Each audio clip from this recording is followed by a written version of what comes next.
Hi everybody, this is foXnoMad, and today I want to help you travel smarter by reviewing Destination Star Trek, which is Europe's official and largest Star Trek convention. And I'm here in London now. I was just at Destination Star Trek, and being one of the largest in Europe, it's hard not to compare it to other conventions like the Las Vegas convention, which I go to very often. So I thought this would be a good opportunity to kind of review this convention for you in case you're thinking about going next year, and show you some of the cosplay, because that's some of the best parts of any sci-fi convention, and give you an idea of what you can expect if you're attending Destination Star Trek next year. Maybe give some ideas to the organizers as well, what they could do better, and point out some of the things that they actually did very well. So starting off, the location of Destination Star Trek this year was in Birmingham, and I think that's a really good location in the sense that it's fairly easy to get to, especially from abroad, and it was in this convention center hall, which was absolutely massive. So one of the good things about having this massive convention space is that it gives you a lot of room to walk around. It's not like Las Vegas where you have a lot of corridors and you've got to walk through a lot of halls, and it feels a lot more compact and cramped, especially at the peak times. This convention never really felt that it was so cramped and crowded. And being in a convention center, one of the other good things was all the good food that you had to choose from. I would say in terms of the amount of food, in terms of the variety of food, and the cost of the food, I didn't think was so expensive, especially being in a convention center.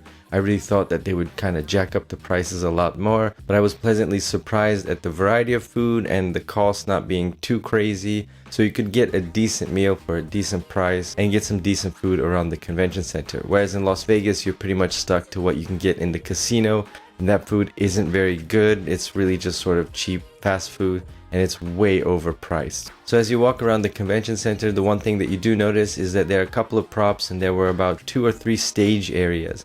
Now, being this open design was kind of good and kind of bad. So you could see everything. So you could see where the vendors are, you could see where they were screening different episodes of Star Trek, which was really cool. But unlike Las Vegas, there weren't a lot of seats where you could just kind of sit and hang out in between talks or in between events. You couldn't just kind of sit down and maybe get a break, maybe get some food. It wasn't really designed for that, and I think that was something that I would suggest that they do next year. Just have more seating areas where you can kind of hang out and relax and kind of stay in the convention center without having to leave and then come back, which I think was one of the drawbacks of having this open space and not having a lot of seats. Also, one of the other drawbacks of having this open space is whenever you had a talk, so if you had a talk in one corner or a talk in the other end of the convention, those speakers would blare out across the entire convention center. So it was really difficult to hear the talk that you were listening to, because you might be getting a lot of noise coming in to your other ear from another talk with the speakers sort of pointed that way. Talk about the part, how were you first approached? And you had a dinner initially with Patrick, right? But he didn't mention that to the group, that you, some of the actors would be back, right? He just said he was doing it. He just said he was doing it. Right. And it's not next generation. There were some audio and technical difficulties as well, pretty much in all of the talks that I attended. Those are sort of easy fixes that you can do that would just sort of make things run smoother and give an overall good impression. I think those are the kind of the small things that you could just kind of get those down very quickly, maybe not have the camera flickering or have the audio cut on and off. Those would go a long way to really just sort of making the talks more enjoyable. This vendor area here was quite small, so you got to pick and choose from sort of the main things that you would get, sort of licensed stuff, but there wasn't all this niche sort of independent artists, that kind of thing that you find a lot in Las Vegas, and that can be either good or that can be either bad. The nice thing about Destination Star Trek is that there are not a ton of things to choose from, so you can pretty much schedule yourself out very easily. There aren't a lot of overlapping events and talks and stuff. And also a big shout out to the European Space Agency, which had a large display as well, and the scientists and engineers who were there explaining both the latest missions as well as some upcoming missions. That was a really cool exhibit, and I hope they do more of that in the next convention. Also on the website, the way the schedule was arranged was sort of in this like Excel spreadsheet, but that was a photo image, so you'd have to click that and download it, and it just didn't look very nice, and it was just kind of, I think they could have done a better job of organizing the schedule and make it easier to see what's going on at what time. So they had some parties. They had a Star Trek party at one of the hotels that was close to the convention center at night, and you had 2 options. One, you could pay, or you could just show up at the hotel, and there was sort of the hotel bar was just full of people from the convention, and then if you paid £20 or so, you could go into where they were playing music, and they had also a separate bar, but it wasn't very clear as to A, where that event was, and B, what you were getting for the amount of money that you paid. So all of those side things could be a little bit better. One other thing that I'll add is that the entry tickets are about £45 for 3 days, but it's important to note that that doesn't get you into all of the talks. So like in Las Vegas or a lot of other conventions, for example, your ticket gets you into all the talks, assuming that there's enough space. So you either wait in line and get into the hall so that if there's enough space, you can see the talks that you want to get to.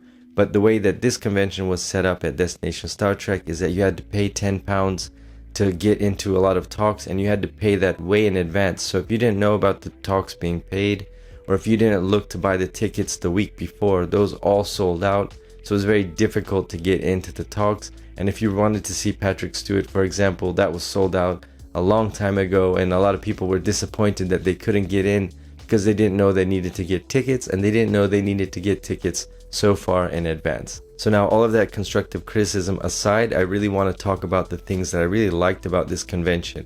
There was a lot more cosplay, especially on Saturday, so you saw the percentage of people cosplaying was a lot more compared to Las Vegas in terms of the proportion. And there was this Cosplay Masquerade, and I really wish that they had just put this in the center of the hall so you could see all of the great cosplay that was going on. They kind of put it in this corner on a small stage, and you could watch it, but it got so crowded that you would get stuck in the back in like kind of a standing room.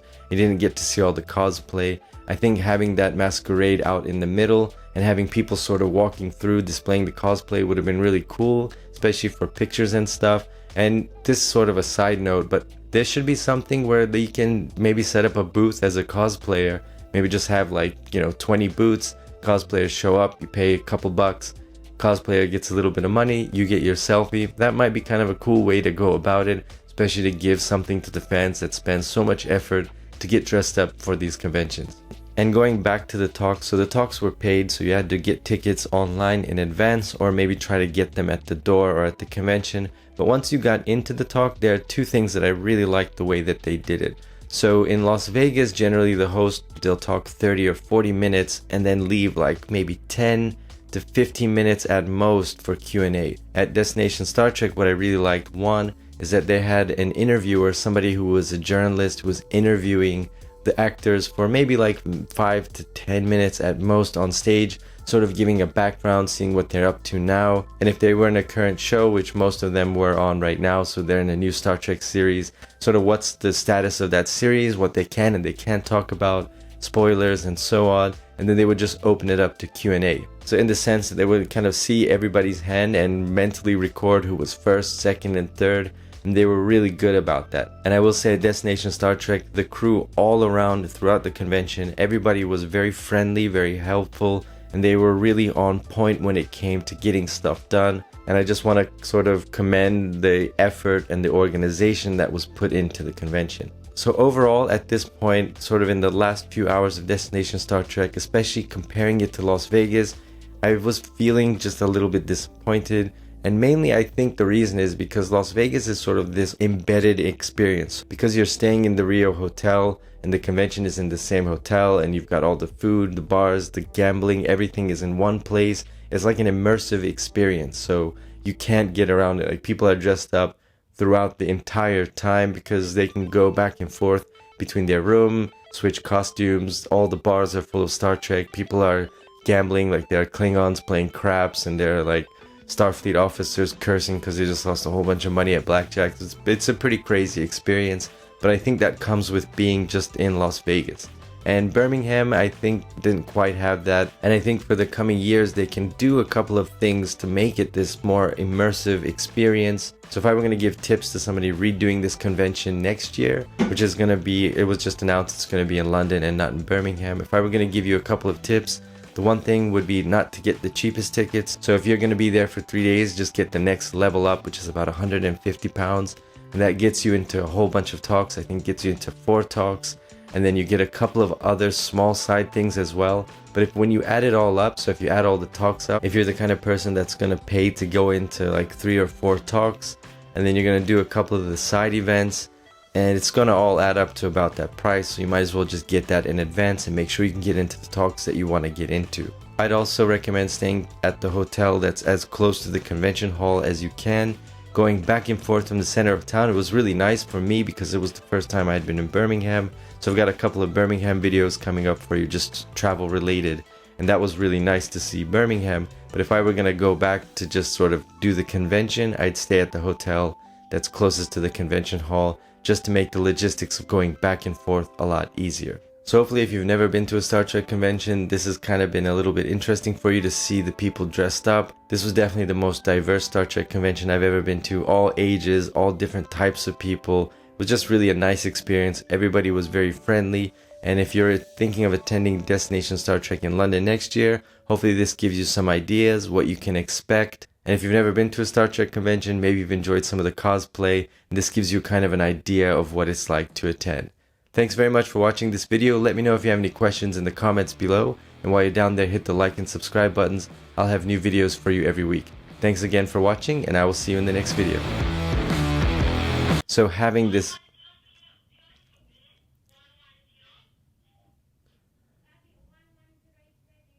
So